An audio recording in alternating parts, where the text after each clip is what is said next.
നമസ്കാരം. ഞാൻ doctor Basil, consultant emergency critical care physician, Samaritan hospital. പ്രിയപ്പെട്ടവരെ, ഇന്ന് നിങ്ങളുടെ മുമ്പിലായിരിക്കുന്ന ഒരു വളരെ പ്രധാനപ്പെട്ട രോഗാവസ്ഥ അഥവാ രോഗങ്ങളുടെ രാജാവ് എന്നറിയപ്പെടുന്ന ഹൈപ്പർ ടെൻഷൻ അഥവാ രക്താതിസമ്മർദ്ദത്തെക്കുറിച്ച് സംസാരിക്കാനായിട്ടാണ്. രോഗങ്ങളുടെ രാജാവ് എന്ന ഹൈപ്പർ ടെൻഷൻ അറിയപ്പെടുന്നതിന് കാരണം ഇത് പലവിധമായിട്ടുള്ള ശരീരത്തിലെ രോഗാവസ്ഥകൾക്ക് കാരണമാവും. ഹൃദയത്തിലെ ബ്ലോക്ക്, കിഡ്നി ഷട്ട് ഡൗൺ, തലച്ചോറിൽ ഞരമ്പ് പൊട്ടുക, ഇങ്ങനെയുള്ള പല രോഗങ്ങൾക്കും കാരണമാവും. ഏകദേശം നമ്മളൊരു 100 പേരെ എടുക്കുകയാണെങ്കിൽ 100 പേർക്ക് BP ഉണ്ടെങ്കിൽ അതിനകത്തൊരു 70% ആൾക്കാർക്ക് മാത്രമേ അവർക്കുള്ള രോഗം അറിയുള്ളൂ. ബാക്കിയുള്ളവർക്ക് ഇത് അറിഞ്ഞുകൂടാ. എൻ്റെ ഹോസ്പിറ്റലിൽ കഴിഞ്ഞ ദിവസം ഒരു ചെറുപ്പക്കാരനായിട്ടുള്ള പയ്യനെ കൊണ്ടുവന്നു. അവന് 30 വയസ്സ് തികഞ്ഞിട്ടില്ല. പെട്ടെന്ന് ഇടത് സൈഡിൽ തളർച്ചയും കാര്യങ്ങളും വരുന്നു. പിന്നീട് മനസ്സിലായ അദ്ദേഹം സിവിയർ ഹൈപ്പർ ടെൻഷനുള്ള രക്താതിസമ്മർദ്ദമുള്ള വ്യക്തിത്വമാണ്. സാധാരണഗതിയിൽ നമുക്ക് വേണ്ട രക്തസമ്മർദ്ദം എല്ലാവർക്കും ആവശ്യമുള്ളതാണ്. എന്നാൽ രക്താതിസമ്മർദ്ദം ഇതാണ് പ്രശ്നം. ഇപ്പോൾ ഈ രക്താതിസമ്മർദ്ദം നോർമൽ BP എന്നുള്ളത് മുകളിലത്തെ BP 120 താഴത്തെ BP 80 വേണ്ടത്. ഇതിൻ്റെ മുകളിൽ നിൽക്കുന്ന അവസ്ഥയാണ് രക്താതിസമ്മർദ്ദം എന്ന് പറയുന്നത്. ഞാൻ നേരത്തെ പറഞ്ഞതുപോലെ രക്തസമ്മർദ്ദം നമുക്ക് എപ്പോഴും ആവശ്യമാണ്. എന്നാലാണ് തലച്ചോറിലേക്കുള്ള ഹൃദയത്തിലേക്കുള്ള പെർഫ്യൂഷൻ നിൽക്കുള്ളൂ. അത് താഴെ പോയാലും പ്രശ്നമാണ്. അതിൻ്റെ ഇടയ്ക്കാണ് നമുക്ക് എപ്പോഴും നിൽക്കേണ്ടത്. നോർമലായിട്ട് പണ്ട് കാലത്തിലും ശാസ്ത്രീയമായിട്ടുള്ള റെക്കമെൻഡേഷനിൽ പല വ്യത്യാസങ്ങളും ഈ കാലഘട്ടങ്ങളിൽ വന്നിട്ടുണ്ട്. പണ്ട് കാലത്ത് നമ്മൾ പറഞ്ഞുകൊണ്ടിരുന്നത് 18 വയസ്സിന് മുകളിലൊക്കെ നമ്മൾ നോക്കിയാൽ മതി എന്നാണ്. എന്നാൽ ഇപ്പോൾ പറയുന്നത് 18 വയസ്സിന് താഴെയാണെങ്കിലും 2 to 5 വർഷത്തിൻ്റെ ഇടവേളയിൽ നമ്മൾ BP നോക്കണം. അതുപോലെ തന്നെ 18 വയസ്സിന് മുകളിലാണെങ്കിൽ നമ്മൾ ഒരു 2 വർഷത്തിൽ ഒരിക്കലെങ്കിലും BP ചെക്ക് ചെയ്തുകൊണ്ടിരിക്കണം. ഇത് നമുക്ക് നേരത്തെ ഈ രോഗാവസ്ഥ കണ്ടുപിടിക്കാനുള്ള നമുക്ക് സഹായകരമാവും. നമ്മളെപ്പോഴും പറയുന്ന പോലെ prevention is better than cure. നമുക്ക് രോഗങ്ങളെ പ്രതിരോധിക്കാൻ നേരത്തെ കണ്ടുപിടിച്ച് നമുക്ക് നിയന്ത്രിക്കാൻ പറ്റുവാണെങ്കിൽ അതാണ് ഏറ്റവും നല്ലത്. എന്താണ് ഹൈപ്പർ ടെൻഷനുള്ള കാരണം?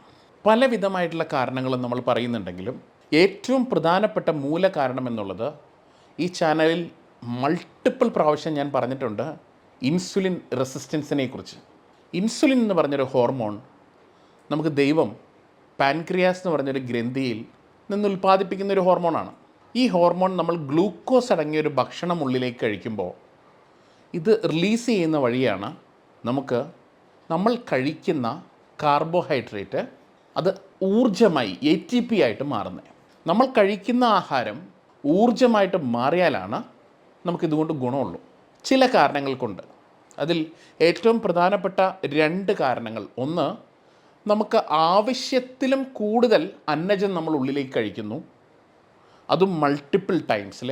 അതോടൊപ്പം ഇൻസുലിൻ ശരീരത്തിൽ പ്രവർത്തിക്കാത്ത സമയത്ത് അഥവാ ഇൻസുലിൻ ശരീരത്തിൽ ഉറങ്ങുന്ന സമയത്ത് നമ്മൾ ഫുഡ് കൊടുത്തുകൊണ്ടിരിക്കുന്നു. ഇത് രണ്ടുമാണ് ഇതിൻ്റെ മൂല കാരണം. അപ്പോൾ നമ്മൾ ശരീരത്തിന് വേണ്ടതിലും കൂടുതൽ അന്നജം ഉള്ളിൽ കൊടുക്കുമ്പോൾ എന്ത് പറ്റും? ഇൻസുലിൻ ആവശ്യത്തിന് ഊർജ്ജം ഉണ്ടായിക്കഴിഞ്ഞതിന് ശേഷം പിന്നെ ആ ഊർജ്ജം ആവശ്യമില്ല, അത് സ്റ്റോർ ചെയ്യണം. അത് രക്തക്കൊള്ളുകളിൽ പോയി സ്റ്റോർ ചെയ്യും, ലിവറിൽ പോയി സ്റ്റോർ ചെയ്യുമ്പോൾ അത് ഫാറ്റി ലിവറാവും, ഹൃദയത്തിൽ പോയി സ്റ്റോർ ചെയ്യുമ്പോൾ അത് അറ്റാക്കിന് കാരണമാവും, തലച്ചോറിൽ പോയി സ്റ്റോർ ചെയ്യുമ്പോൾ അത് സ്ട്രോക്കിന് കാരണമാവും. ആത്യന്തികമായി രക്തക്കുഴലിൻ്റെ ഇലാസ്റ്റിസിറ്റി കുറയും, BP ബ്ലഡ് പ്രഷർ അടിച്ചു കയറും. ഇത് മറ്റവയവങ്ങളിലേക്കുള്ള രക്തോട്ടമൊക്കെ കോംപ്രമൈസ് ചെയ്യും അൾട്ടിമേറ്റ്ലി. അപ്പോൾ ഒന്നാമത്തെ പ്രശ്നം മോർ കാർബോഹൈഡ്രേറ്റ് നമ്മൾ ഉള്ളിലേക്ക് എടുക്കുന്നു എന്നുള്ളതും. രണ്ടാമത്തെ പ്രശ്നം, ഇൻസുലിൻ ഉറങ്ങുന്ന സമയത്ത് നമ്മുടെ ശരീരത്തിലെ ഇൻസുലിന് നമ്മൾ എഴുന്നേൽക്കുന്നത് പോലെയും കിടന്നുറങ്ങുന്നത് പോലെയും ഒരു സൈക്കിളുണ്ട്. ഈ സൈക്കിൾ നമ്മൾ മനസ്സിലാക്കേണ്ട ഒരു ആവശ്യകത വളരെ വലുതാണ്. സാധാരണഗതിയിൽ ഇൻസുലിൻ തുടങ്ങുന്നത് കാലത്തൊരു 7 മണിക്കാണ്. അന്നേരമാണ് നമ്മുടെ പാൻക്രിയാസ് സെക്രീറ്റ് ചെയ്യുന്നത്. സൂര്യൻ ഉദിച്ചു വരുന്നു, മെലറ്റോണിൻ എന്ന് പറഞ്ഞ ഹോർമോൺ പയ്യെ നമ്മുടെ ശരീരത്തിൽ കുറഞ്ഞു വരുന്നു. ആ സമയത്താണ് നമ്മൾ ഉണർന്നു വരുമ്പോൾ ആ സമയത്ത് ഇൻസുലിൻ പയ്യെ സെക്രീറ്റ് ചെയ്ത് തുടങ്ങും. അന്നേരം തുടങ്ങുന്നേ ഉള്ളേ. പിന്നെ ഇതിങ്ങനെ കയറി നമ്മൾ നോക്കുമ്പോൾ ഒരു 3 മണി 4 മണിയാകുമ്പോഴേക്കും ഇത് പീക്കിലാവും. നമ്മളൊരു കുന്നായിട്ട് സങ്കല്പിച്ചാൽ മതി. ഏറ്റവും മുകളിലെത്തി, എവറസ്റ്റ് കൊടുമുടിയുടെ മുകളിലെത്തി എന്ന് പറഞ്ഞ പോലെ ഇൻസുലിൻ ഏറ്റവും പീക്കിലായി. ഇൻസുലിൻ ഏറ്റവും പീക്കിലുള്ള സമയത്ത് നിങ്ങൾ എന്ത് കഴിച്ചാലും, ഞാൻ പറയും മട്ടൻ ബിരിയാണി കഴിക്കണമെങ്കിൽ, നമ്മളൊക്കെ ഫുഡിനോടൊക്കെ താല്പര്യമുള്ള ആൾക്കാരാണ്, മട്ടൻ ബിരിയാണി കഴിക്കണമെങ്കിലും നിങ്ങളൊരു 3 മണി 4 മണിക്ക് കഴിച്ചോ അത് നിങ്ങൾക്ക് ദോഷം ഉണ്ടാവില്ല. കാരണം ഈ 2 to 4 2 മണി ടു 4 മണിക്ക് ഇടയ്ക്കാണ് ഇൻസുലിൻ ഏറ്റവും കൂടുതൽ സ്പൈക്ക് ഒരു ബോഡിയിൽ വരുന്നത്. ഇത് പയ്യെ പയ്യെ കുറഞ്ഞ് വൈകുന്നേരം ഒരു 7 മണിയോട് കൂടി ഇൻസുലിൻ പൂർണ്ണമായി ശരീരത്തിൽ സെക്രീറ്റ് ചെയ്യപ്പെടുന്ന നിർത്തും. അപ്പോൾ 7 മണി 7:30ക്ക് ശേഷം നമ്മൾ എന്ത് കഴിച്ചാലും ഇൻസുലിൻ്റെ അഭാവമുള്ളതുകൊണ്ട് ഈ കഴിച്ച സാധനത്തിനെ വെറുതെ തള്ളിക്കളയാൻ പറ്റില്ല. അതിനെ നമ്മൾ ഫാറ്റായിട്ട് സ്റ്റോർ ചെയ്യും. ശരീരം അങ്ങനെ ചെയ്യുന്നതിന് കാരണം എന്ന് പറഞ്ഞാൽ കിട്ടിയതെടുക്കാം, നാളെ ചിലപ്പോൾ പട്ടിണി ഇരുന്നാലോ എന്ന് ഓർത്താം. പക്ഷേ ഇവനറിയില്ലല്ലോ നമ്മൾ ഒരു കാലത്തും പട്ടിണി ഇരിക്കില്ല എന്ന്. അപ്പോൾ ഇത് രണ്ടുമാണ് ഇതിൻ്റെ മൂലകാരണം. പിന്നീട് നമ്മളൊക്കെ എൻ്റെ വീട്ടിൽ പപ്പയ്ക്ക് BP ഉണ്ട്. ചെറുപ്രായം തൊട്ട് പപ്പയ്ക്ക് BP ഉള്ളപ്പോൾ മമ്മി ഒരു നേഴ്സായിരുന്നു. മമ്മിയൊക്കെ പറയുന്നുണ്ടായിരുന്നു ഉപ്പ് കൂട്ടരുത്. യെസ്, ഉപ്പിന് റോളുണ്ട്. അതുപോലെ തന്നെ എക്സസൈസിന് റോളുണ്ട്, നടത്തത്തിന് റോളുണ്ട്, കൂടുതൽ പച്ചക്കറികളും പഴവർഗ്ഗങ്ങളും കഴിക്കുന്നതിന് റോളുണ്ട്. എന്നാൽ ഏറ്റവും പ്രധാനം എന്നുള്ളത് ഇൻസുലിൻ റെസിസ്റ്റൻസ് ആണ്. നമുക്ക് മരുന്ന് കഴിക്കാതെ BP കുറയ്ക്കാൻ പറ്റുമോ? അഥവാ മരുന്നിൻ്റെ സഹായമില്ലാതെ ഈ രോഗാവസ്ഥയ്ക്ക് ഒരു കൺട്രോളിലേക്ക് എത്താൻ പറ്റുമോ? പലരുടെയും ചോദ്യമാണ്.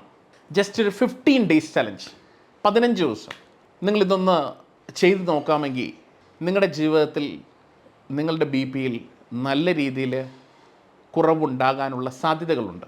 15 days ചലഞ്ച്, 3 കാര്യങ്ങൾ മാത്രം ചെയ്യുക. ഈ തിരക്കേറിയ ജീവിതത്തിൽ ഞാൻ എല്ലാം കൂടി പറഞ്ഞു കഴിഞ്ഞാൽ ചിലപ്പോൾ നിങ്ങൾക്ക് ചെയ്യാൻ പറ്റണമെന്നില്ല. ഏറ്റവും പ്രധാനപ്പെട്ട 3 കാര്യങ്ങൾ. 1, 12 മണിക്കൂർ ഫാസ്റ്റിംഗ് കിട്ടണം. 12 hours ഫാസ്റ്റിംഗ്. ചുരുക്കം പറഞ്ഞാൽ നിങ്ങൾ വൈകുന്നേരം 7 മണിക്ക് കഴിക്കുകയാണെങ്കിൽ പിറ്റേ ദിവസം കാലത്ത് 7 മണിക്കേ കഴിക്കാവുള്ളൂ. മിനിമം 12 മണിക്കൂർ ഫാസ്റ്റിങ്ങും മാക്സിമം നമുക്ക് 16 മണിക്കൂർ ഫാസ്റ്റിങ്ങും മാക്സിമം നമുക്ക് ഒരു അത്തരം കൂട്ടാൻ പറ്റുകയാണെങ്കിൽ നല്ലത്. അല്ലെങ്കിൽ മിനിമം ഒരു 12 മണിക്കൂർ ഫാസ്റ്റിംഗ് കൊടുക്കാം. ഇപ്പോൾ നിങ്ങൾക്ക് 7 മണിക്ക് അത് പറ്റിയില്ല, 8 മണിക്ക് നിങ്ങൾക്ക് കഴിക്കാൻ പറ്റുള്ളൂ. അങ്ങനെയാണെങ്കിൽ 8 മണി തൊട്ട് 8 മണി വരെ ഒന്നും കഴിക്കാതിരിക്കാൻ ശ്രദ്ധിക്കുക. ഇതാണ് ഫസ്റ്റ് തിങ്. ഇൻ്റർമീഡിയറ്റ് നമ്മൾ ഫാസ്റ്റിംഗ് എടുക്കുക. 12 മണിക്കൂറിനെങ്കിലും ഒരു ഗ്യാപ്പ് പീരീഡ് ഇട്ട് നമ്മൾ ഫാസ്റ്റിംഗ് ചെയ്യുക. രണ്ടാമത്തെ പ്രശ്നം എന്ന് പറഞ്ഞാൽ എക്സസ് ആയിട്ടുള്ള കാർബോഹൈഡ്രേറ്റ് ഇൻടേക്ക് കുറയ്ക്കുക. ഇപ്പോൾ എക്സസ് കാർബോഹൈഡ്രേറ്റ് ഇൻടേക്ക് കുറയ്ക്കാനുള്ള ഒറ്റ കാര്യം ഞാൻ പറഞ്ഞുതരാം. നേരത്തെ പറഞ്ഞ പോലെ ഉപ്പ് കുറയ്ക്കുന്നതിലും പ്രാധാന്യം കൂടുതലുള്ള സാധനമാണ് എന്ത്? The second round of carbohydrate എന്ന് പറഞ്ഞാൽ നമ്മൾ ചോറ് വിളമ്പുമ്പോൾ ഒരു പ്രാവശ്യം കഴിച്ചിട്ട് അടുത്ത പ്രാവശ്യം കഴിക്കൂലേ, അവനെ കട്ട് ചെയ്യുക. നിങ്ങൾ മൊത്തം ചോറിനെ മാറ്റാൻ നോക്കിയാൽ പറ്റില്ല. നിങ്ങൾക്ക് ഒറ്റ പ്രാവശ്യം കഴിച്ചിട്ട് പിന്നെ രണ്ടാമത് കഴിക്കുന്ന ആ ഒരു ഭാഗം മാറ്റി വയ്ക്കുക. അതുപോലെ ചപ്പാത്തി നമ്മൾ 2 എണ്ണം കഴിച്ചു, അത് കഴിഞ്ഞിട്ട് പിന്നെ അടുത്തത് ഒരു 3 4 എടുക്കുന്ന അത് നമ്മൾ അവോയ്ഡ് ചെയ്യുക. ഇപ്പോൾ second round of carbohydrate stop ചെയ്യുക. മൂന്നാമത്തെ കാര്യം, പ്രോസസ്ഡ് ഫുഡ്സ് പൂർണ്ണമായി നിർത്തുക. ബേക്കറിയിൽ നിന്ന് കിട്ടുന്നത്, കേക്ക്, അതുപോലത്തെ സാധനങ്ങളിലൊക്കെ ഫ്രക്ടോസ് കോൺ സിറപ്പ് പോലെയുള്ള സാധനങ്ങളുണ്ട്. അതെല്ലാം ആത്യന്തികപരമായി ഇൻസുലിൻ റെസിസ്റ്റൻസ് എന്ന് പറഞ്ഞ പ്രതിഭാസം കൂട്ടിക്കൊണ്ടുവരും. പ്രോസസ്ഡ് ഫുഡ്സ് നിർത്തുക. ഓഫ് കോഴ്സ് ഇത് 3 ഏറ്റവും പ്രധാനപ്പെട്ട കാര്യങ്ങളായി നിങ്ങളുടെ ഈ 15 days ചലഞ്ചിൽ എടുക്കുക. ബാക്കിയുള്ളത് എക്സസൈസ് നമുക്ക് നല്ലതാണ്. ശരിക്കും നടന്നൊന്ന് വേർക്കുന്നത് വളരെ നല്ലതാണ്. മെഡിറ്റേഷനും യോഗയും ഒക്കെ നല്ലതാണ്. എങ്കിലും ഞാൻ നേരത്തെ പറഞ്ഞതുപോലെ ഈ ഓട്ടമുള്ള ഈ ലോകത്തിൽ നമുക്കെല്ലാം ചിലപ്പോൾ ചെയ്യാൻ പറ്റുന്നില്ല. ഈ 3 കാര്യങ്ങളെങ്കിലും നിങ്ങൾ ചെയ്താൽ നിങ്ങളുടെ BP 15 ദിവസം കഴിഞ്ഞ് ചെക്ക് ചെയ്തോ തീർച്ചയായും കുറഞ്ഞിട്ടുണ്ടാവും. അതോടൊപ്പം തന്നെ ഇത് നിങ്ങൾ തുടർച്ചയായി കുറച്ച് കാലം, റോമ നഗരം ഒരു ദിവസം കൊണ്ട് പണിതല്ല എന്ന് നമ്മൾ വാമൊഴിയായി പറയുന്ന പോലെ BP നമുക്ക് ഒരു ദിവസം കൊണ്ടുണ്ടായതല്ല. നമ്മുടെ ജീവിതശൈലി മാറിക്കഴിഞ്ഞാലും 10 വർഷത്തോളം ശരീരം തന്നെ അതിനോട് കോപ്പപ്പ് ചെയ്യും. ആ 10 വർഷം കഴിയുമ്പോൾ മാത്രമാണ് നമുക്ക് BP എന്ന് പറഞ്ഞ അസുഖത്തിലേക്ക് വരുള്ളൂ. അതുപോലെ നമ്മൾ തിരിച്ച് യാത്ര ചെയ്യുമ്പോഴും അത്തരം കാലമെടുത്തില്ലെങ്കിലും നമ്മൾ പെർസിസ്റ്റൻ്റായി ക്ഷമയോടുകൂടെ ഈ ജീവിതശൈലി തുടർന്ന നിങ്ങൾക്ക് മരുന്നുകളില്ലാത്ത അവസ്ഥയിലേക്ക് എത്താൻ വരെ കഴിയും.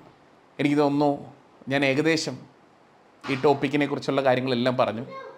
എന്തെങ്കിലും നിങ്ങൾക്ക് സംശയങ്ങളോ കാര്യങ്ങളോ ഉണ്ടെങ്കിൽ കമൻറ്റിൽ താഴെ കമൻറ്റ് ചെയ്യുക. ഞാൻ നിങ്ങൾക്ക് മറുപടി നൽകുന്നതായിരിക്കും. ഇനിയും മറ്റൊരു ടോപ്പിക്കുമായി ദൈവം അനുവദിച്ചാൽ നിങ്ങളുടെ മുമ്പിൽ വരാൻ ആഗ്രഹിക്കുന്നു. ബൈ.